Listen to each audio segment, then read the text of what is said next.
किसी ने बड़े कमाल की बात कही है दोस्तों कि ज़िंदगी में दूसरों की शिकायत करने से बेहतर है कि खुद को बदल लिया जाए, क्योंकि पूरी दुनिया में कारपेट बिछाने से अच्छा है कि खुद के पैरों में चप्पल पहन ली जाए। तो welcome back again to my new blog and आशा करती हूँ आप सब लोग ठीक ठाक होंगे। मैं भी एकदम मस्त हूँ, मज़े में हूँ। और ये रहे हमारे लड्डू गोपाल जी, ये भी एकदम मस्त हैं, मज़े में हैं। और आज ये थोड़े से उदास भी हैं क्योंकि मुझे यहाँ से इनका आसन हटाना था। जन्माष्टमी के दिन को ऑलमोस्ट 4 से 5 दिन हो गए, क्योंकि आज है फ्राइडे, जन्माष्टमी थी मंडे को। तो काफ़ी दिनों से लाला जो थे हमारी नज़रों के सामने बैठे हुए थे और सारे ही घर के खूब सारे मज़े ले रहे थे ये। तो आज मैंने उनसे कहा कि लाला चलो जी, अब बहुत हो गया और सबको बहुत ज़्यादा दर्शन दे दिए। ऐसे तो आपको आने जाने हर किसी की नज़र लग जाएगी, जितने लोग आएंगे, जितने लोग आपको देखेंगे, उतने लोगों की आपको नज़र लगेंगी। तो फटाफट से जो है मैं आपको अंदर वाले कमरे में शिफ्ट कर देती हूँ। लाला बिल्कुल तैयार नहीं थे, पर क्या करें जी, लाला को तो बचा के रखना है ना लोगों की नज़र से। तो मैं यहाँ पर से फटाफट से उठा के उनको जो है अंदर बिठा दूँगी, विराजमान करवा दूँगी। और कहते हैं ना कि जिस दिन जन्माष्टमी होती सेम अगले दिन ही जो है आसन वगैरह नहीं हटाना चाहिए, 1 से 2 दिन तो कम से कम रखना ही चाहिए, मतलब उनका जो भी आसन होता है ना वो। तो देखिए जी, मैंने पूरा सब कुछ यहाँ से हटा लिया था एंड उसके बाद मैं यहाँ पे लग गई थी अपने वही रोज़मर्रा के कामों में। सच बोलूँ ना तो कभी-कभी ना ये जो डेली के रूटीन वर्क होते हैं ना, झाड़ू, पोछा, बर्तन, कपड़े, बच्चों का खाना बनाना, फिर मतलब इन सब में ना बहुत ज़्यादा ना कहीं न कहीं आलस आने लग जाता है। वही सेम रूटीन वर्क कर कर के ना मन एकदम उब सा जाता है। लगता है कि थोड़े दिन का ना आराम मिल जाए या थोड़े दिन ना कहीं चले जाओ, इन कामों से ना अपने आप को ना कुछ दिन के लिए ब्रेक सा दे दो। पर क्या करें दोस्तों, ये चीज़ें तो मुमकिन है नहीं, ऐसा हो ही नहीं सकता है। अगर हमने अपने कामों पे ब्रेक लगा दी तो मुझे लगता है कि पूरा घर जो है अस्त व्यस्त हो जाएगा और सब कुछ सँभालना बहुत ही ज़्यादा मुश्किल हो जाएगा। तो जब मन नहीं होता है ना मेरा घर के काम करने का, तो मैं दोस्तों एक ही काम करती हूँ। एक तो सबसे पहले मैं म्यूज़िक लगा देती हूँ जो मुझे बहुत ज़्यादा चार्ज अप करता है, वो वाला म्यूज़िक। और दूसरा ये होता है कि चाहे मन हो ना हो, करना तो अपने आप को ही है ना। तो मैं अपने आप को बार बार यही कहती हूँ कि जीत, सोच जब तेरा पूरा घर साफ़ हो जाएगा और फिर जब तू एक कप चाय लेकर बैठेगी इस साफ़ सुथरे घर में, तो कितना अच्छा लगेगा। बस यही कुछ चीज़ें ना मैं अपने दिमाग में बिठाती हूँ और मैं लग जाती हूँ अपने कामों में। और पता है क्या होता है, बस स्टार्ट करने की देरी होती है। एक बार जब हम लग जाते हैं ना कामों में, यकीन मानो एक के बाद एक दूसरे काम कब होते जाते हैं ना, हमें खुद को ही पता नहीं चलता है। मेरे साथ ऐसे कई बार हो चुका है। अब तो खैर गृहस्थी संभालते हुए मुझे 14 साल हो गए हैं दोस्तों। अब मुझे खुद को भी ऐसे लगने लगा है कि हाँ, होता है महीने में 2-3 बार हम सारे ही लेडीज़ के साथ ये प्रॉब्लम होती ही होती है कि कभी-कभी घर के काम करने में बहुत ज़्यादा आलस आता है। लेकिन फिर हम सोच लेना कि जब ये घर साफ़ होता है और जब ये एकदम हम लग जाते हैं अपने उन्हीं कामों में जो रोज़मर्रा रूटीन के होते हैं, और जब पूरा घर हमें साफ़ लगता है ना, तो बहुत एक अलग सी ही खुशी मिलती है। तो 14 सालों से यही रूटीन चलता आ रहा है, इसको बदला नहीं जा सकता है। तो क्यों मन अपना दुखी करना, जब सारे काम खुद को ही करने हैं, तो किसी और के भरोसे पे आखिर क्यों बैठना। तो लो जी, मैंने यहाँ पे बेडरूम और हॉल क्लीन कर दिया था। और ये मैंने पौधा आप लोगों के साथ बताया था ना, जन्माष्टमी के एक दिन पहले ही मैंने ख़रीदा था।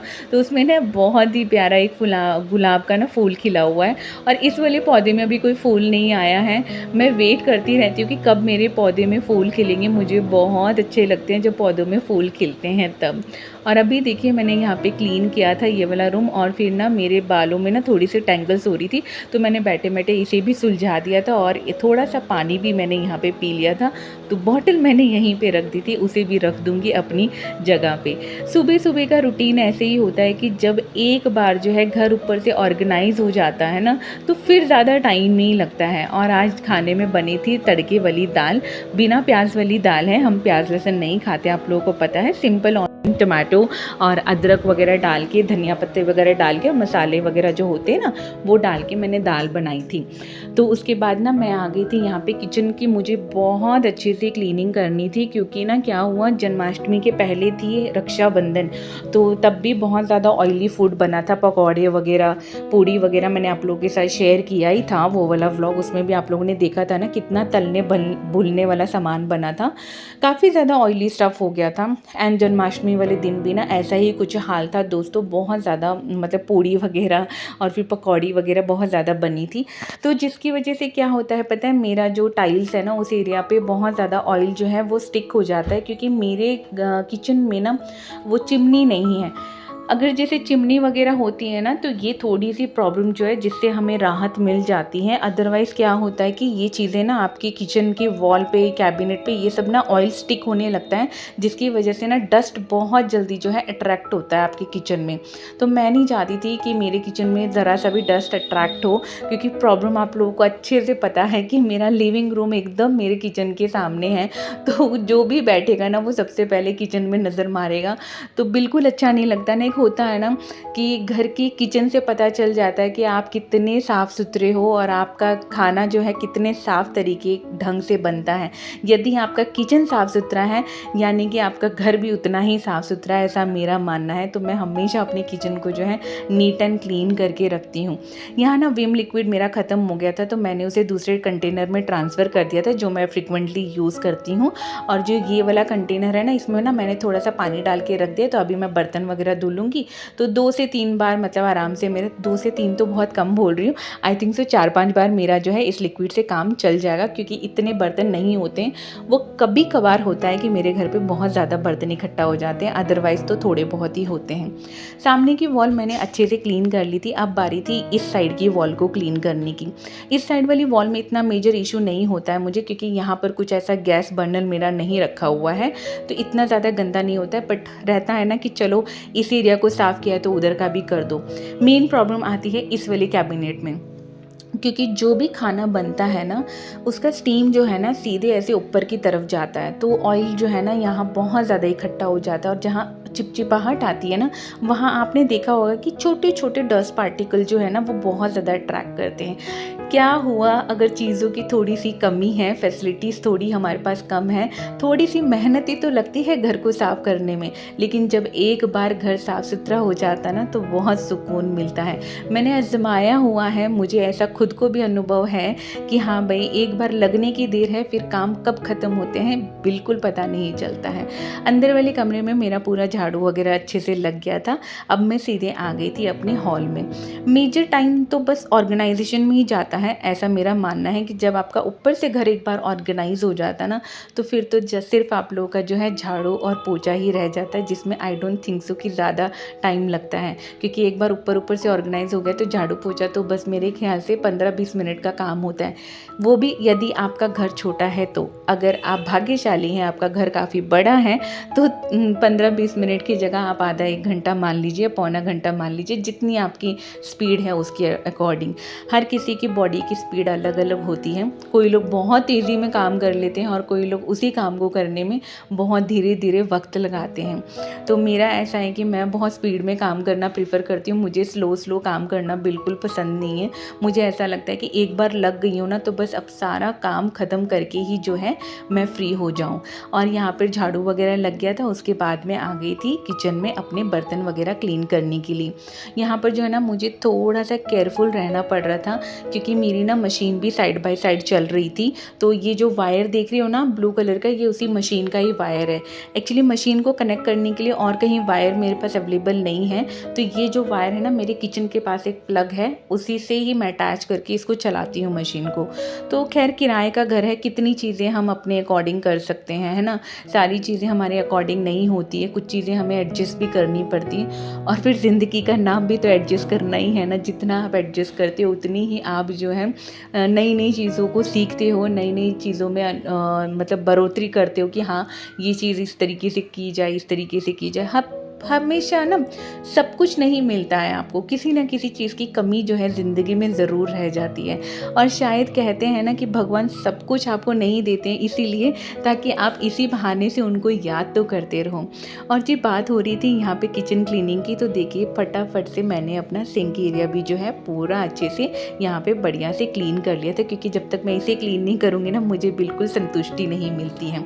उसके बाद ना मैंने यहाँ पे डस्टबिन को भी अपने अच्छे से धो दिया था। क्योंकि ये भी अगर ना करो ना काम, जैसे 3 से 4 दिन में अगर आप डस्टबिन वॉश ना करो ना, तो जब भी आप इसका लीड खोलोगे ना, तो एक अनवांटेड सी स्मेल है ना, वो आपके पूरे घर में मतलब महकने सी लग जाती है। वो बहुत गंदा लगता है, और ख़ास तौर पे इस बारिश के मौसम में तो और ज़्यादा गंदा लगता है। लास्ट में रह गया था मेरा यहाँ पे पोछा लगाना। देखा दोस्तों, शुरू करने की देर थी, सिर्फ़ और सिर्फ शुरू करने की। कहाँ मैं सुबह से सोच रही थी कि यार ये काम करना है, यार ये करना है, ऐसे करना है, वैसे करना है। इतना आलस आ रहा था, बस ये मात्र सोचने की देरी है कि ये भी करना है, वो भी करना है, ऐसे करना है, वैसे करना है। वो जो हम पहाड़ बना लेते हैं ना कामों का, वही कहीं न कहीं हमें डिमोटिवेट कर देता है। और देखिए आपके सामने बातें करते-करते सारे काम यहाँ पे निपट गए। अब सिर्फ रह गया है यहाँ पे पोछा लगाना। मेरा मॉप जो है ख़राब हो गया, तो बहुत पहले ना मैं इसी तरीके से पोछा लगाती थी। मेरे ख़्याल से जब मैं प्रेग्नेंट थी ना, परी के टाइम पे और पीहू के टाइम पे भी, मतलब परी की तो नहीं, पीहू के टाइम की बात कर रही हूँ मैं। तब मेरे से बैठ के पोछा लगाना मेरे को बहुत मुश्किल लगता था, क्योंकि तब मेरी न्यू प्रेगनेंसी थी, फर्स्ट टाइम मैं प्रेग्नेंट थी।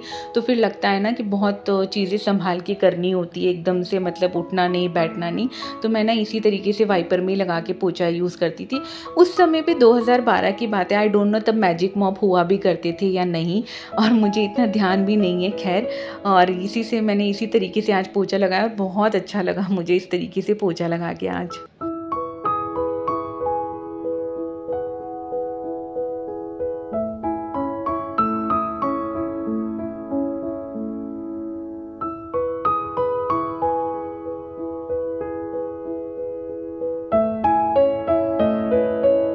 कभी-कभी ना पुराने तरीके भी याद आते हैं, जैसे अभी जिस तरीके से मैंने पोछा लगाया ना, इससे मेरी पुरानी यादें ताज़ा हो गई कि हाँ, एक समय पर मैं ऐसे भी काम करा करती थी। और लीजिए भई, सारा घर का काम होने के बाद मैं चली गई थी नहाने-धोने के लिए, और नहा धो के मैं अच्छे से यहाँ पे आ गई हूँ। इतना अच्छा लग रहा था, इतना रिफ्रेशिंग लग रहा था ना, बस पूछिए ही मत। उसके बाद थोड़ा-सा मैंने अपना यहाँ पे स्किन केयर किया है, ज़्यादा कुछ ख़ास नहीं, बस थोड़ा-सा मॉइस्चराइज़र लगाना, सिंदूर लगाना, बिंदी लगाना, जो बेसिक लेडीज़ का जो श्रृंगार होता है, जो एक मैरिड वुमन का जो श्रृंगार होता है, बस वही उतना ही मैं करती हूँ, उससे ज़्यादा नहीं। और ये रहा, मैं नहा धो के तैयार हो गई हूँ। लास्ट काम रह गए थे जो मेरे यहाँ पर है, कपड़े फैलाने वाले, क्योंकि जब सारा काम हो रहा था ना, तो साइड बाय साइड मशीन की ने अपना काम कर दिया था, जो कि कपड़े धोने का था। तो यहाँ पे सारे काम मेरे ख़त्म हो गए हैं, और यहीं पे मैं विदा लेती हूँ आप लोगों से आज। आशा करती हूँ आपको मेरा व्लॉग अच्छा लगा होगा, और यदि आप लोगों को भी आलस आता है ना, तो सच मानिए, बस उठ के लग जाइए अपने कामों में, फिर देखिए आलस कैसे दूर हो जाता है आप लोगों से। तो मिलती हूँ अपने नेक्स्ट व्लॉग में। Till then bye, take care, हंसते रहिए, हंसाते रहिए, और मुझे याद करते रहिए, और हरि बोल।